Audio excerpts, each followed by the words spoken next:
తాకట్లో ఉన్న మీ బంగారాన్ని విడిపించి ఆ రోజు ఆన్లైన్ రేటుకి కొంటాం. Sharma gold company. అహ్మదాబాద్ విమాన ప్రమాదం పెను విషాదాన్ని మిగిల్చింది.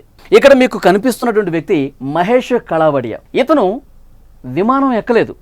అహ్మదాబాద్ నుంచి లండన్ వెళదామని విమాన ప్రయాణం చేయలా. అదేవిధంగా హాస్టల్ భవనం మీద విమానం కూలిపోయింది కదా, ఆ హాస్టల్లో డాక్టర్ కూడా కాదు. కానీ ఇతను బతుకున్నాడా లేదా అన్నది ఒక పెద్ద క్వశ్చన్ మార్క్ అయిపోయింది.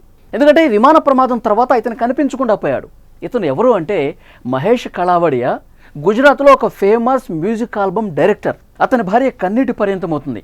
ఎప్పుడైతే విమాన ప్రమాదం జరిగిందో అప్పటి నుంచి నా భర్త కనిపించట్లేదు, కనిపించకుండా పోయాడు, ఫోన్ కూడా స్విచ్ ఆఫ్ వస్తుంది, ఏం జరిగిందో చెప్పండి సార్ అంటూ పోలీస్ స్టేషన్ చుట్టూ తిరుగుతూ కన్నీళ్లు పెట్టుకుంటోంది.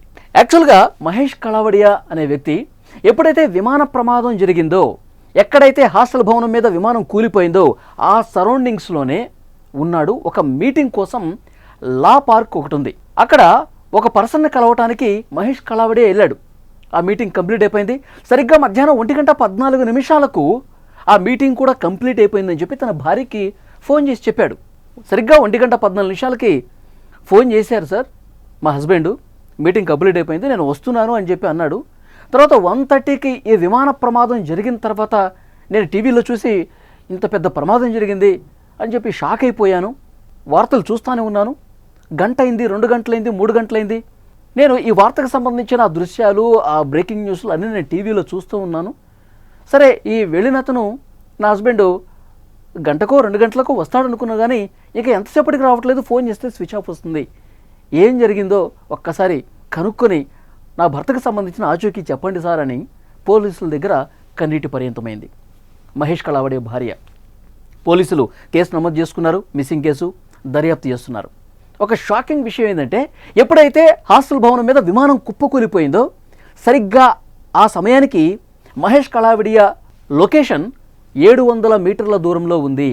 అతను వారి భార్యకి ఫోన్ చేసినప్పుడు 700 మీటర్ల దూరంలో ఈ హాస్టల్ భవనానికి అంత డిస్టెన్స్ చూపించింది. ఆ తర్వాత సరిగ్గా 1:40 ఎప్పుడైతే విమానం హాస్టల్ భవనం మీద కూలిపోయిందో, కూలిపోయిన 1 నిమిషానికి అంటే 1:40 మహేష్ కళావడియా ఫోన్ స్విచ్ ఆఫ్ అయిపోయింది. అతను 2 వీలర్ కానీ ఫోన్ కానీ కనిపించట్లేదు. పోలీసుల దర్యాప్తులో ఇది తేలింది. అంటే మీటింగ్ కంప్లీట్ చేసుకుని ఆ మార్గ మధ్యలో వస్తున్నప్పుడు ఒక్కసారిగా ఈ ఫ్లైట్ క్రాష్ అయ్యి పెద్ద ఎత్తున బ్లాస్ట్ జరిగినప్పుడు ఇతను ఆ ప్రాంతంలోనే దానికి దగ్గరగా నేల మీద ఉన్నాడు, అటువైపు 2 వీలర్ మీద వస్తూ ఉన్నాడు. ఈ బ్లాస్ట్ దాటికి అతను కూడా ఆ మంటల్లో కాలి చనిపోయాడా? ఇది క్వశ్చన్ మార్క్. ప్రస్తుతం దీని మీద దర్యాప్తు జరుగుతోంది. చాలా మృతదేహాలు కాలిపోయినాయి, బాడీకి సంబంధించిన పార్ట్స్ మాత్రమే దొరికినాయి. వాటికి సంబంధించి DNA పరీక్షలు చేస్తూ ఉన్నారు.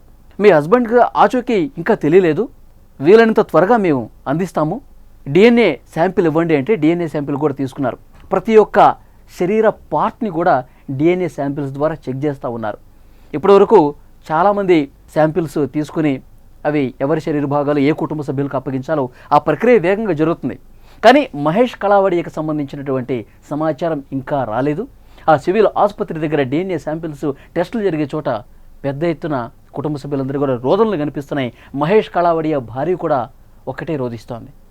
ఇది లేటుగా సమాచారం వచ్చింది.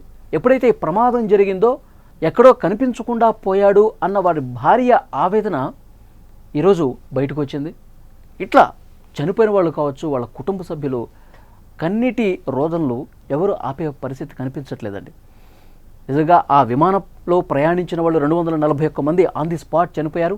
హాస్టల్ భవనంలో కూడా దాదాపు 30 మంది కూడా యువ వైద్యులు చనిపోయినటువంటి పరిస్థితి, వాళ్ళ కుటుంబ సభ్యులు చనిపోయారు. ఇక నేల మీద అటు రోడ్డు మీద ప్రయాణం చేసేవాళ్ళు, అక్కడ చిన్న చిన్న వ్యాపారస్తులు కావచ్చు, రోడ్డు మీద నడుచుకుంటూ వచ్చేవాళ్ళు కావచ్చు, 2 వీలర్స్ మీద వచ్చేవాళ్ళు కూడా ఒక 5-6 మంది చనిపోయినట్టుగా తెలుస్తుంది. ఒక 10 సంవత్సరాల బాలుడు కూడా అక్కడ వాళ్ళ మదర్కి టిఫిన్ బాక్స్ ఇవ్వడానికి ఒక చిన్న బాలుడు వచ్చాడండి, అతను కూడా చనిపోయాడని తెలుస్తోంది. ఇట్లా పెను విషాదమే మిగిల్చింది. మరి ఈ మహేష్ కళావడియాకి సంబంధించి పూర్తి నిర్ధారణ ఎప్పుడు వస్తుందో తెలియదు. కానీ వారి భార్య కావచ్చు, కుటుంబ సభ్యులు కావచ్చు, కన్నీళ్లు పెట్టుకుంటూ ప్రతిరోజు సివిల్ ఆసుపత్రి దగ్గర నేల మీద కూర్చుని రోధిస్తున్నటువంటి పరిస్థితి. ఇలా ఎన్నో కుటుంబాల్లో పెను విషాదాన్ని మిగిల్చింది ఈ ఘటన.